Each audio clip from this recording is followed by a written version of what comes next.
ሰላም ኣብ ዝተፈላለዩ ኩርናዓት ዓለም ኮይንኩም ትከታተሉና ዘለኹም ክቡራትን ክቡራንን ከመይ ትኾኑም ዓበይቲ ምዕባለታት ዝዕለት ከም ስዕብ ተዋዲዶም ኣሎም ንትሕዝቶታትናን ቻናልናን ላይክ ሼርን ሳብስክራይብ እናገበርኩም ክሳብ መወዳእታ ምሳና ንክትፀንሑ ንዕድም ፈለማ ቀንዲ ነጥብታት ዶክተር ደብረጽዮን ገብረ ሚካኤል ካብ ገዲም ምስ ብልጽግና ብሰላም ዝፍታሕ ጸገም የለን ኢሎም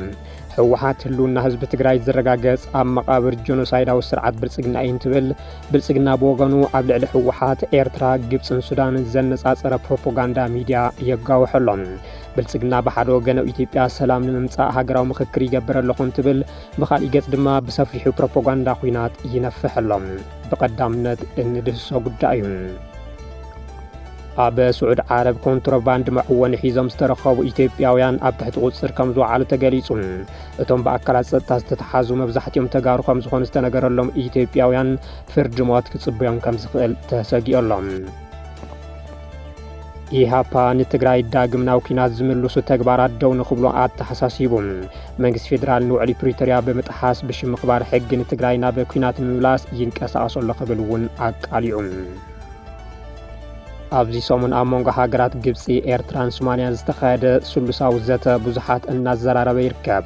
ኣሜሪካ በተናጸል ምስ ሰለስቲአን ሃገራት ዘተ ምክያዳ ኣብቲ ዞባ ሓድሽ ጂኦፖለቲካዊ ኣሰላላፋ ይፍጠር ምህላው ዘንጸባርቕ ተባሂሎሎም ሕዚ ናይዚኦምን ካልኦትን ዝርዝር ክነስምዐኩም ኢና ሰናይ ጻንሒት ዶክተር ደብረጽዮን ገብረ ሚካኤል ካብ ገዲም ምስ ብልጽግና ብሰላም ዝፍታሕ ጸገም የለን ኢሎም ህወሓት ህልውና ህዝቢ ትግራይ ዝረጋገጽ ኣብ መቃብር ጆኖሳይዳዊ ስርዓት ብልጽግና እዩ እንትብል ብልጽግና ብወገኑ ኣብ ልዕሊ ህወሓት ኤርትራ ግብፅን ሱዳንን ዘነጻጸረ ፕሮፓጋንዳ ሚድያ የጋውሐሎም ብልጽግና ብሓደ ወገን ኣብ ኢትዮጵያ ሰላም ንምምጻእ ሃገራዊ ምክክር ይገብር ኣለኹ እንትብል ብኻልእ ገጽ ድማ ብሰፊሑ ፕሮፓጋንዳ ኩናት ይነፍሐሎም ኣብ ትግራይ ዘበት ንብሔራዊ ብርሰት ብዝብል ቴማ ኣመራርሓ ህወሓት ኣብ ዝተፈላለየ ከተማታት ህዝባዊ ዘተ የካይደሎም ኣብ መቐለ ዝተሳለጠ ህዝባዊ መድረኽ ዝተረኸቡ ፕረዚደንት ትግራይ ዶክተር ደብረጽዮን ገብረ ሚካኤል ህልውናን ብሔራዊ ክብርን ንምምላስን ላዕላውነት ትግራይ ንምርጋጽን መንግስቲ ብልጽግና ፈጺሙ ባህጊ ከም ዘይብሉ ገሊጾም ዕላማን ተግባርን ጸላኢ ህዝቢ ትግራይ ንምጽናት እዩ ሕቶታት ህዝቢ ትግራይ ናይ ምምላስ ባህጊ የብሉን ብተደጋጋሚ ዲፕሎማስኛታት ዝለኣኹ ዘለዉ ግዜ መግዚእ ከም ዝኾነ ዶክተር ደብረጽዮን ገሊጾም ስለዚ ዓቕምና ነጠናኽር ዝበሉ ዶክተር ደብረጽዮን ብቐንዱ ዓቕሚ ሰራዊት ትግራይ ምጥንኻር ይግባእ ኢሎም ኣብ ከተማ ዓዲግራት ዝተረኸበ ሓላፊት ቤት ጽሕፈት ህወሓት ወይዘሮ ፈትለወርቅ ገብረ እግዚአብሔር መንጀሩ ይነብቦ ወገነን ኣንጸላልዩናን ዘሎ ብሔራዊ ሓደጋ ጽንተት በዲና ህልውናና ክነውሕስ ኢና ኢለን ጸላኢ ኩሎም ዓይነት መማረፅታት ተጠቒሙ ህዝቢ ትግራይ ንምጥፋእ ህርድግ ይብል ኣሎ ዝበላ መንጀሪኖም ንሕና ድማ ብሔራዊ ህልውናና ንምርጋጽ ዘለና እንኮ መማረፂ በዲና ምውፃእ ጥራሕ ኢለን ሓለዋትን ድሕነትን ህዝቢ ትግራይ ዝረጋገጽ ኣብ መቃብር ጆኖሳይዳዊ ስርዓት ብልጽግና ጥራሕ ዝበላ ፈትለወርቅ ገብረ እግዚአብሔር እዚ ንምትግባር ድማ ሰራዊት ትግራይ ብሓይሊ ሰብን ሎጂስቲክን ምጥንኻር መማረፂ ዘይብሉ ተግባር ምዃኑ ኣረጋጊፀን ስርዓት ብልጽግና ኩናት ንምኽፋት ኩሉ ምድላዋት ገይሩ ንትግራይ ከቢብዋ ከም ዝርከብ ዝፍለጥ እዩ ውዕሊ ፕሪቶርያ ብስርዓት ብልጽግና ከም ዝፈረሰ ዕላው ዝገበረ ህወሓት ድማ ዳግማይ ወራር ጆኖሳይድ ንምክያድ ዝንቀሳቐስ ንዘሎ ስርዓት ንምምካት ኩሉ ትግራዋይ ንምስላፍ ዘገድድ ኣዋጅ ኣውፂኡ ወተሃደራዊ ምልመላ የካየደሎም ስርዓት ብልጽግና ብወገኑ ሰፊሕ ፕሮፓጋንዳዊ ኩናት የጋውሐሎም ልሳናት እቲ ስርዓት ዝኾና ሚድያታት ብሓደ መትረብ ከም ዝፈስስ ማይ ትእዛዝ እናተቆርቆረለን ብዛዕባ ህወሓት ሻዕብያ ሱዳንን ግብፅን ወግሒ ፀብሐ ምፅልላእ ተተሓይዘን ኣለዋ ብልጽግና ብሓደ ወገን ሰላም ይስፈን ኩሎም ፀገማትና ብዘተ ንፍታሓዩ ኢሉ ናይ ምሰል ሃገራዊ ምክክር የካይድ ከም ዘሎ እንትገልጽ ብኻልእ ወገን ድማ ኣብ ፕሮፓጋንዳ ኩናት ተጸሚዱ ይርከብ እዞም እንሪኦም ዘለና መፈክራትን ጽልኢታትን ብመንግስታዊ ሚድያ ዝበሃላ እኒ ኢቲቪን ፋናን ብተኸታታሊ ዝፅብፀቡ ዘለው ናይ ጭንቂ ዝመስሉ ጽሑፋት እዮም ኣብ ትግራይ ዳግም ኩናት ኩላ ኣይደልን ሰላም የዝደሊ ዝብል ግን ድማ በተግባር ድማ ሰራዊቱ ዘጸግዕ ብሚድያታቱ ብዛዕባ ኩናት ዝሰብኽን ስርዓት ብልጽግና ኣብ መንጎ ሓይልታት ትግራይ ኣምሓራ ሱዳንን ግብፅን ተፈጢሩ ዝበሃል ጽምዶ ምሒር ከም ዘርዐዶ ብዙሓት ይዛረቡ ነዚኡ ድማ ወግሒ ፀብሐ በተን ብዛዕባኡ እምበር ብዛዕባ ህዝቢ ድምፂ ከይኾና ቆሪፀን ዝተበገሳ ልሳናት ኣቢሉ ብዛዕባ ፈረስን ጋልባን እናመሰለ ዝውዕል ዘሎ ዝብሎ የተሰኣኑን በቲ በለበቲ ኣብ ትግራይ ኣንጸላልዩ ፀንሐ ደመና ኩናት ናብ ምስራብ ገጹ ዘምርሕ ዘሎ ይመስል ስርዓት ብልጽግና ኩሉ ዓይነት ጋዕ ገልጠም ናብ ትግራይ ካብ ዘጸግዕ ጸኒሑ እዩ ሕዚ ድማ ፍሽካ ኩናት ንምንፋሕ ዘኽእሎ ፕሮፓጋንዳ ኩናት ሚድያ ብሽም ተጋሩ ድማ ኣብ ኣዲስ ኣበባ ሰላማዊ ሰልፊ የካይደሎም ህወሓት ድማ ከም ብሄር ኣይንበርስን ብምባል ዘበት ዝብል መፈክር ሒዙ ናብ ህዝቢ ወሪዱ ምድላዋቱ የጻፍፈሎም እዚ ብክልቲኦም ኣካላት ዝግበር ዘሎ ምንቅስቃስ ናይ መወዳእታ ምዕራፍ ምጅማር እቲ ኩናት ምዃኑ የመላኽት ትግራይ ዳግም ዓውደ ኩናት ህዝቢ ትግራይ ድማ ዳግም ንጽንተት ከይቃላዕ ዓብዪ ስግኣት ተፈጢሮሎም ኣብ ስዑድ ዓረብ ኮንትሮባንድ መዕወኒ ሒዞም ዝተረኸቡ ኢትዮጵያውያን ኣብ ትሕቲ ቁፅር ከም ዝወዓሉ ተገሊጹ እቶም ብኣካላት ፀጥታ ዝተተሓዙ መብዛሕትኦም ተጋሩ ከም ዝኾኑ ዝተነገረሎም ኢትዮጵያውያን ፍርዲ ሞት ክጽበዮም ከም ዝኽእል ተሰጊኦሎም 14 ኢትዮጵያውያንን የመናውያንን 240 ኪሎ ጫት ብኮንትሮባንድ ክእትዉ ኣብ ዝፈተንሉ እዋን ኣብ ክልል ኣሲር ኣብ ትሕቲ ቀይዲ ከም ዝኣተዉ ሰብ መዚተ ሃገር ኣፍሊጦም ኣብ ካሊእ ስርሒት ድማ 3 ኢትዮጵያውያን 17 ኪሎ ግራም ሓሽሽን 7500 ክኒና ኣምፊታሚንን ብኮንትሮባንድ ክእትዉ ኣብ ዝፈተንሉ እዋን ኣብ ትሕቲ ቀይዲ ኣትዮም ተባሂሎም ሓለውቲ ዶብ ስዑድ ዓረብ ዘድሊ ሕጋዊ ምፅራይ ምስ ወድኡ ነቶም ጡርጡራት ምስቲ ዝተተሓዘ መዕወንታት ብምግባር ንዝምልከቶም ኣካላት ከም ዘረከብዎም ድማ ገሊፆም መዕወኒ ናብ ስዑድ ዓረብ ምእታው ወይ ምስግጋር ክሳብ ናይ ሞት መቕፃዕቲ ክቐፅዕ ዝኽእል ገበን እዩ ቅድሚ ሕዚ ብርክት ዝበሉ ኢትዮጵያውያን ዝርከብዎም ሰባት ብዘይሕጋዊ ምስግጋር መዕወንታት ሞት ተፈሪድዎም ተቐቲሎም እዮም ኣብዚ ዓመት 10 ኢትዮጵያውያን ብሞት ከም ዝተቐፅዑ ዝፍለጥ እዩ ሓደ ግዜ 3 ሓደ ግዜ 2 ካሊእ ግዜ ድማ 3 ብሞት ተቐፂዖም እዮም ካብቶም ብሞት ዝተቐፅዑ 10 ኢትዮጵያውያን እቶም 2 ኦሮሞ እንትኾኑ እቶም 8 ድማ ተጋሩ እዮም ኣብዚ ሕዚ እዋን ልዕሊ 60 ኢትዮጵያውያን መብዛሕትኦም ተጋሩ ኣብ ቤት ማእሰርቲ ካሚስ ሙሻይት መቕፃዕቲ ሞት ይጽበዩ ከም ዘለዉ ዝተፈላለዩ መረዳእታታት የመልክቱ